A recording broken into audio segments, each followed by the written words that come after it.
Baik, terima kasih. Ini ada pertanyaan tentang manhaj salaf, itu imam siapa yang diikuti.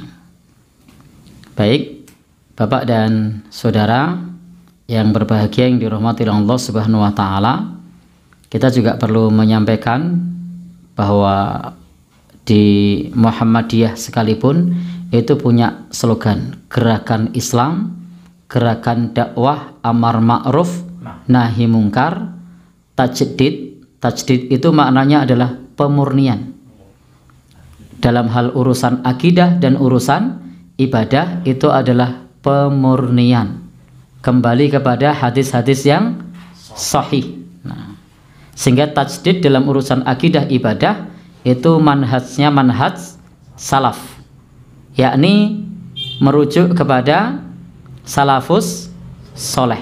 Nah, kemudian kalau di dalam urusan duniawi itu tajdid bisa berkreasi, bisa inovasi, maka slogannya adalah purifikasi dan dinamisasi. Nah, jadi dalam urusan dunia itu berkreasi, berinovasi, tapi dalam urusan akidah ibadah, tajdid itu maknanya adalah pemurnian kepada dalil-dalil yang sahih dari para salafus soleh. Maka ketika ada warga Muhammadiyah yang menyebutkan ustadznya, nah, Kiai Dahlan menyampaikan seperti ini, Pak A.R. Fahrudin menyampaikan seperti ini, itu yang dikutip adalah atas pengamalan dari dalil-dalil yang ada. Jadi dari dalil-dalil yang ada. Atau ada orang yang ketika dia menyampaikan bahwa Imam Nawawi mengucapkan begini, maka yang diucapkan oleh Imam Nawawi itu adalah berdasarkan kepada dalil-dalil yang ada yang dipahami oleh Imam Nawawi.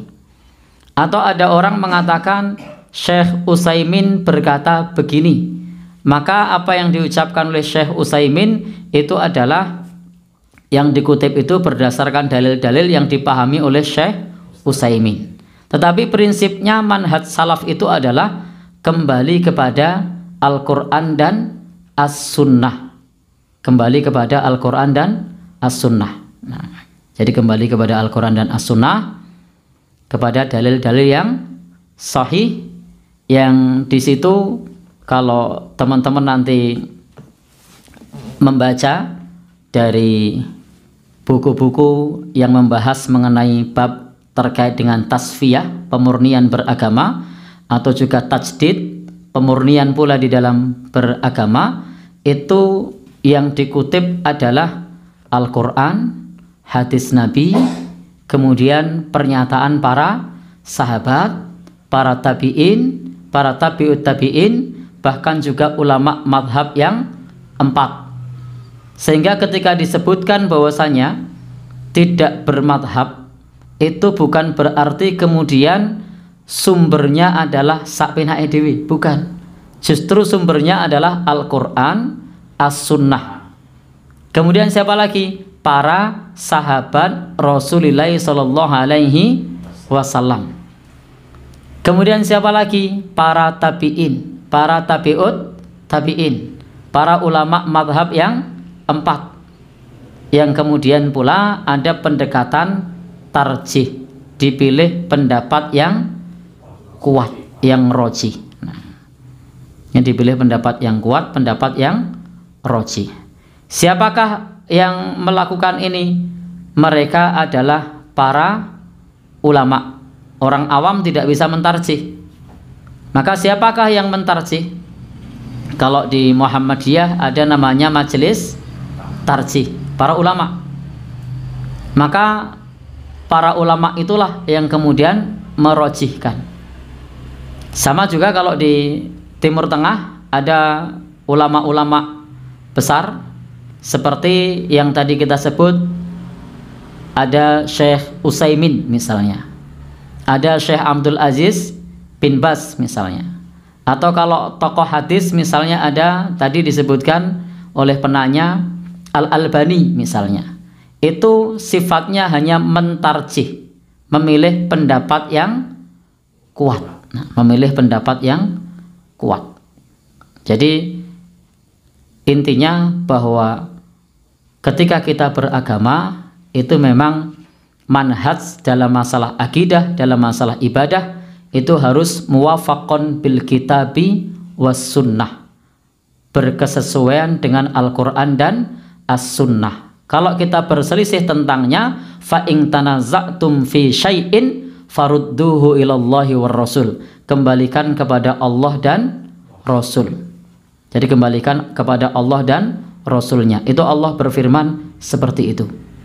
Jadi di dalam hal ini ketika menyebut tokoh seperti Kiai Haji Ahmad Dahlan itu penggerak. Bukan berarti Kiai Haji Ahmad Dahlan itu nggawe dhewe, bukan. Ketika menyebut Pak A.R. Fakhrudin misalnya itu penggerak. Bukan berarti beliau kan. Kita kembali kepada apa yang dianjurkan oleh Allah dan Rasulnya. Sehingga kalau ada pertanyaan manhaj salaf itu imamnya siapa? Ya, tidak ada imamnya.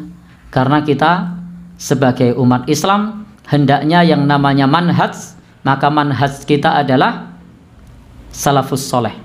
Semua di dalam beragama itu melalui manhajnya para salafus soleh.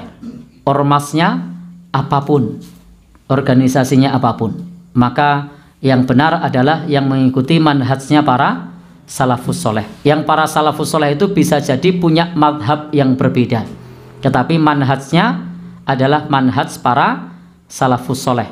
Tetapi kalau soal madhab bisa jadi madhab Hambali, bisa jadi madhab Syafi'i, bisa jadi madhab Maliki, bisa jadi madhab Hanafi, dan lain-lain. Atau seperti tadi madhabnya Ahlul Athar atau madhab tarjih, itu konteksnya adalah mengenai madhab.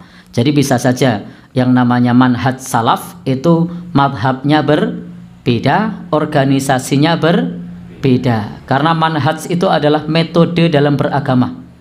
Jadi metode dalam beragama, bukan organisasi. Maka kita beragama sesuai dengan para salafus soleh di dalam beragama, khususnya dalam masalah akidah dan ibadah. Dalam masalah keyakinan, jangan bikin keyakinan sendiri. Kalau datang pengajian sekian kali pahalanya setara dengan haji, tidak ada dalilnya. Jangan bikin sendiri kalau sholat pada saat tahun baru nanti dapat keutamaan sekian ribu pahala puasa. Nah, itu nyun sewu keyakinan yang tidak benar. Jadi kembalikan kepada Allah dan Rasulnya. Yakni Allah sudah berfirman, fa in tanaza'tum fi syai'in farudduhu ilallahi war rasul. Jadi manhaj itu adalah lebih kepada metode jalan yang kita tempuh di dalam beragama. Lalu kepada siapa lagi cara kita beragama jika kita tidak merujuk kepada para salafus soleh? Rasulullah, para sahabat, para tabi'in, para tabi'ut tabi'in, para ulama madhab yang 4. Nah, tetapi kemudian soal organisasi itu bisa berbeda.